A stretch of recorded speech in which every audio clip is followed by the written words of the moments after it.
Welcome back. We are now 2 weeks past the election, and President-elect Donald Trump isn't backing down on his campaign promise of mass deportations. According to the Pew Research Group, Michigan has between 75 to 175,000 illegal immigrants. News 10's Deanna Giles breaks down how mass deportation plans could impact the state.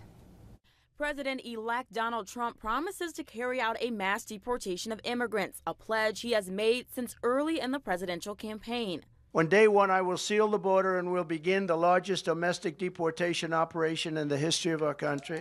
Michael McDaniel says a mass deportation can happen. These two acts, the Alien Enemies Act and the Insurrection Act, will most likely be used to justify the project. But he says there will be challenges.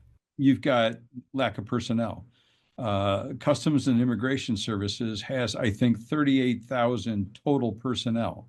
That's carrying out their functions today. That is clearly insufficient to deport the individuals that have already been identified as needing deportation for one reason or another.